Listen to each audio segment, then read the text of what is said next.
Şu anda şöyle bir döneyim. Çok güzel bir ambiyansı var. Okey. Bir daha kır. Yeah, it's so delicious, man. Just eat it. Stop!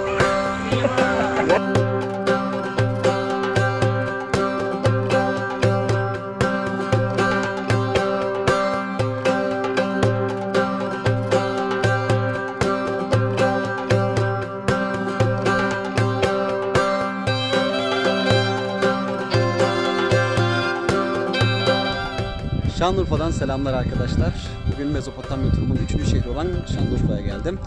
Şanlıurfa deyince de artık akla Göbekli Tepe geliyor. Eskiden hani ilk deyince bir Balıklı Göl diyorduk ama artık Göbekli Tepe bunu aşmış durumda. Çünkü artık ününü dünyada durmayan kimse kalmadı gibi dünyanın en eski tapınağına geldik bugün.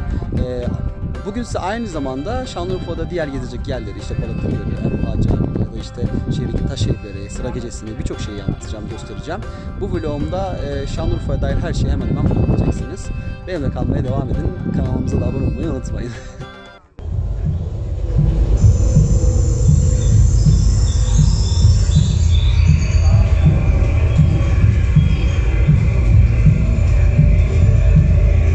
Şimdi Göbekli Tepe'ye geldik. Sizi zaten kapıda bir shuttle yukarı kadar çıkartıyor. Ücretsiz bir şekilde. Müze kartla da zaten buraya giriş yine ücretsiz. O yüzden burayı da listemize ekliyoruz. Önce bunu anlaşalım. Şimdi biraz hikayesini anlatalım. Burası milattan önce 10.000 yıl önce diyelim kurulmuş bir yer. Yani burada demek oluyor ki birçok tapınaktan, en eski diye tanımladığımız Stone Age'den ya da Mısır piramitlerinden 3000-5000 yıl önce kurulmuş bir yer. Yani artık tarih kitapları tekrar yazılıyor dünyanın birçok bölgesinde, birçok üniversitelerinde. Burası Neolitik dönemde, yani avcı toplayıcılık dönemlerinde yapılmış bir tapınak. Ve bu tapınağı sadece çakmak taşlarıyla yapmışlar. Yani herhangi bir alet edevat da yoktu o dönemlerde. Yani zaten bunları duyunca iyice etkileniyorsunuz. Yani ilk insanlar nasıl bir fizik bilimine sahiplenmiş diye onlarla gurur duyuyorsunuz ve şimdiki bu bilimsel gelişememeyi de eleştiriyorsunuz. Hakikaten çok ilginç bir yer. Her gelişimde etkileniyorum.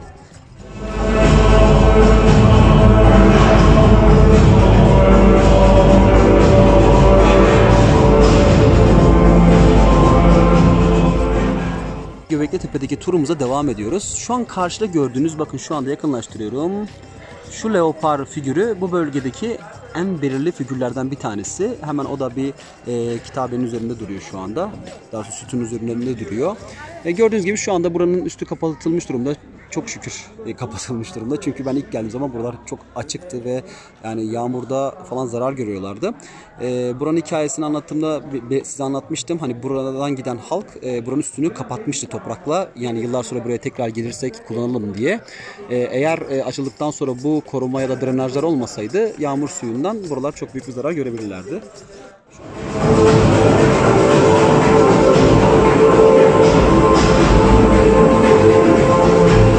Biraz hap bilgiler verelim arkadaşlar. Şu anda şu gördüğünüz iki tane en yüksek steller, bu dikey sütunlara stel diyorlar arkadaşlar bu arada. Bunlar da el figürleri var. Bakın hemen tilkinin altında bulunan el var. Yani muhtemelen varsayımlara göre şu ikisinin belki de o dönemin kral ve kraliçeleri olduğuna, tilki de olduğundan dolayı onun erkek, bu taraftakinde kadın olduğunu düşünüyorlar. Etrafındakiler de hani bana göre, hani benim varsayımıma göre hani 12 havari gibi 12 tane taş sıralanmış hemen etrafında. Ama bunun gibi birçok küçük yuvarlaklar var. Hani bu da belki farklı köylerin, farklı ya da etnik grupların kendine ait bir ibadet alanları olduğunu gösteriyor. Tabii bunların hepsi varsayım. Yani kendi varsayımlarınızı da yapabilirsiniz. Hiçbiri ispatlanmamış durumda. Dikkat ederseniz milattan önce yazı milattan önce 2000 yılında bulundu. Yani Sümerler döneminde, ama şu aşağıda bakın, yakınlaştırayım. Hemen birkaç C ve H harfi var. Yani aslında hani karbon ve hidrojen demeyelim de C ve H harfleri var. Bunlar da hani demek ki yazı biraz daha eski gibi bir ipucu veriyor bize. Ama tabii Göbekli Tepe'nin daha çok yolu var. İnanıyorum ki birkaç seneye kadar bütün bilgileri alacağız.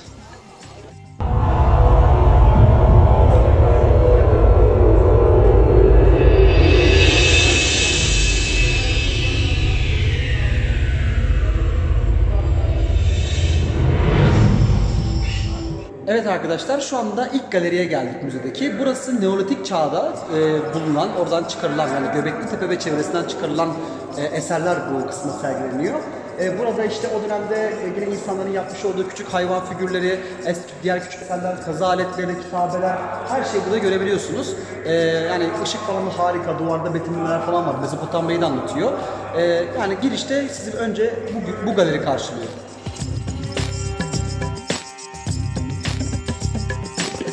Bu müzeyle ilgili en çok sevdiğim şeylerden bir tanesi her tarafta bal heykellerinin tasvirlerinin olması. Bakın şu anda arkamdaki yer Göbekli Tepe'de taşların nasıl taşındığını gösteren bir tasvir. Hemen arkamızda o dönemin işte yaşayan insanların nasıl göründüğünü de tasvir etmişler. Güzel bir yer olmuş burası olayı anlamanız açısından. İşte aynen o İstanbul'da fetih sırasında gemilerin taşındığı kızaklara benzeyen, bakın aşağı tarafta görüyorsunuz. Aynen bu şekilde yine tahtaların üzerinde taşlar taşınmış. O 3-4 tonluk taşlar taşınmış. Buradan sonra da hemen zaten yan tarafta Göbekli Tepe'nin replikasına geçeceğiz.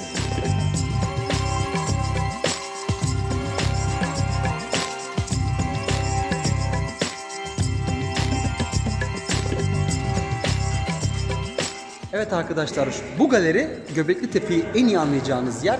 Çünkü şu anda tam o Göbekli Tepe'de o ana çukur içerisinde bulunan o 12 kitabe ve 12 sütun ve 2 daha büyük sütunun bulunduğu yerin replikasını yapmışlar.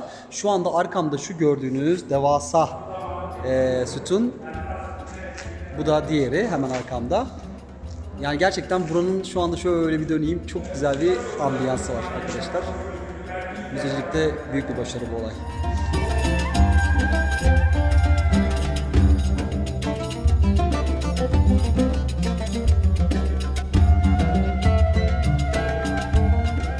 Çocukken Diyarbakır sokaklarında gezerken bu tasvir hep karşıma çıkardı ve ben gerçekten çok ilgilenirdim bununla.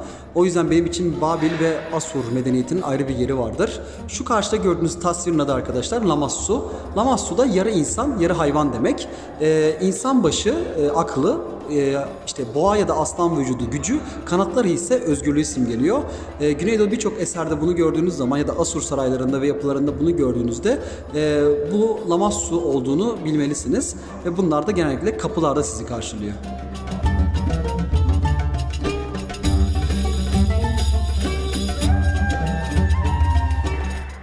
Şanlıurfa İslam dönemiyle ilk defa 639 yılında Hazreti Ömer'le birlikte tanışıyor arkadaşlar. O burayı fethediyor. Daha öncesinde zaten Romalılar tarafından yönetiliyordu.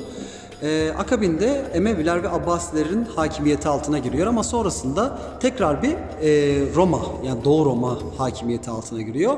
Sonra Anadolu'nun fethedilmesiyle, yani Malazgirt Zeferi'nden sonra da Büyük Selçuklu hakimiyeti altına giriyor. Şimdi o yüzden bu müzede İslam dönemine ait farklı dönemlerden birçok eseri de görebiliyorsunuz.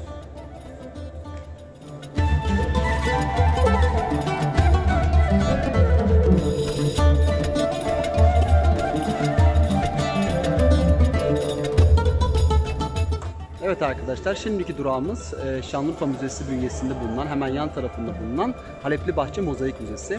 Buranın özelliği şu, bundan birkaç sene önce burası bir park alanı için kazılırken altta mozaikler bulunmuş ve belediye hemen kazı çalışmalarını durdurup, yani daha doğrusu park çalışmalarını durdurup burayı müze olarak açmış. Burası tek parça halinde bir müze arkadaşlar. Yani burada gördüğünüz bütün mozaikler bir yerden taşınmadı. Bunlar zaten şu anda şehir merkezindeki Halepli Bahçe dediğimiz bölgede yanındaki mozaikler, Roma yolları ve burada çok acayip mozaikler var. Çok ünlü mozaikler var. Mesela Aşilos'un, yani bizim bildiğimiz Aşil'in doğum anının resmedildiği bir mozaik var. Ve şöyle bir bilgi daha vereyim. Buradaki metrekareye 5000 adet mozaik düşüyor arkadaşlar. Yani bunun ne demek oluyor? Daha küçük parçalarla daha yoğun bir şekilde mozaikler kullanılmış. Bir metrekarelik bir resmi mozaiklemek için bile.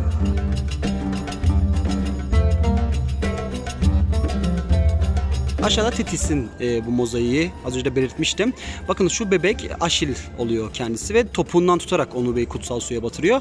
Ondan dolayı zaten Aşil ölümsüz ama sadece topuğundan vurularak ölebiliyor. Bu da onu anlatan bir tasvir. Evet, şu an size çok mutlu olduğum bir görüntüyü anlatmak istiyorum arkadaşlar. Bundan 5-10 sene önce şu gördüğünüz alanda yılların hepsinde evler vardı. Bunlar nekropol. Yani dünkü Perra Antik kentini anlattığım gibi bunlar eski mezarlar, Roma mezarları.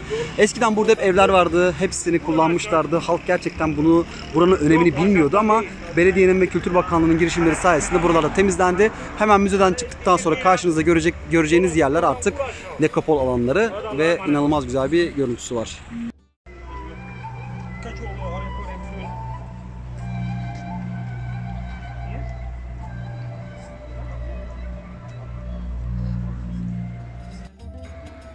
Ve Balıklı Göl'e geldik. Balıklı Göl artık Göbekli Tepe yokken bile burası en çok tanınan yerlerden bir tanesiydi. Şanlıurfa deyince aklımıza ilk Balıklı Göl geliyordu. Şimdi Balıklı Göl'ü şöyle bir önce detaylı anlatayım. Burası hani Hz. İbrahim'le özdeşleşen bir yer. Hz. İbrahim'in doğduğu, onun Nemrut tarafından ateşe atıldığı birçok işte eseri bir arada barındıran çok ünlü Er-Ruha Camisi'nin işte o göl kısmının, işte mağaraların, çifte mağaranın, onun dışında Urfa Kalesi'nin bulunduğu kısım. Buranın bir diğer önemi de hani Hz. İbrahim'den dolayı geliyor. Hz. İbrahim 3 büyük dinde de yani peygamber olarak kabul edilen ilk peygamberi diyelim. Bütün dinlerde Hz. İbrahim'in yeri vardır. Çok da önemlidir onlar için de. Hem Hristiyanlıkta hem Musevilikte hem de İslam dininde. O yüzden buraya her dinden insanlar yoğun bir ilgi gösteriyor.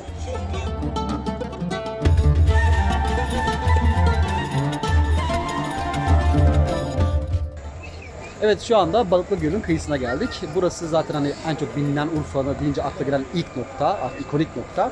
Şimdi buranın hikayesini şöyle anlatalım. Hz. İbrahim bu Urfa Kalesi'ndeki o iki kuleye asıldığı zaman aşağıya Nemrut tarafından devasa odunlar konulmuş ve o ateşe atılacaktı. Sonrasında artık bir mucize gerçekleşiyor. İşte odunlar balığa, işte oradaki ateşte göle dönüşüyor. Hani bu hikaye artık bilmeyen yoktur. Ben de bir tekrar etmiş oldum tekrar.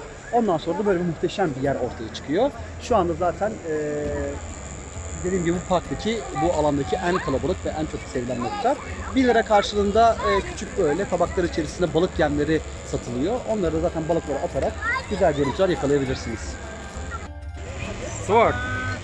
Do you know what is this? I don't know, but it looks good. Yeah, it's so delicious, man. Just eat it. Okay. Stop! What? Okay. For you? Yeah, it's for me. Evet, şu anda Hz. İbrahim'in doğduğu mağaraya geldik. Yani inanışa göre Hz. İbrahim bu mağarada doğduktan sonra 15 ay kalıyor ve 15 yaşındaki bir genç görünümüyle mağaradan çıkıyor.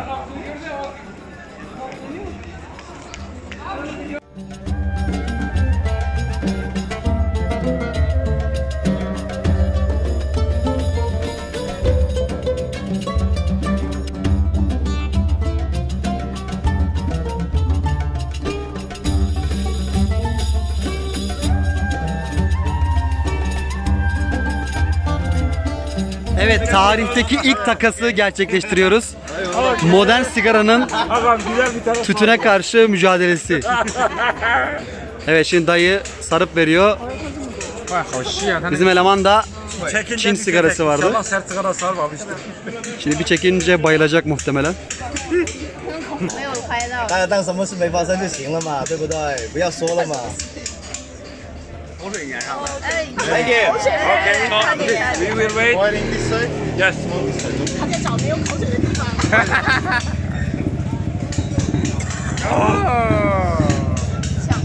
You shock me this time. 比那个 This way.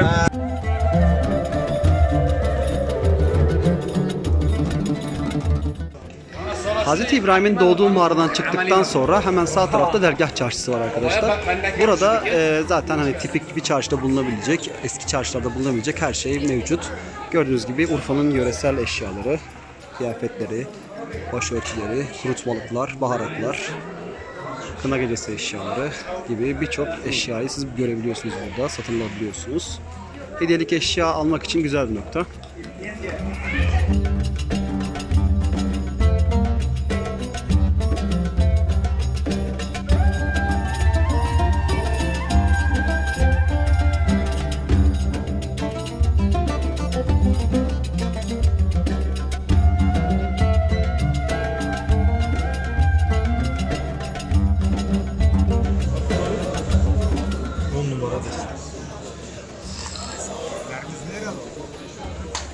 Çok güzel. Yalancının.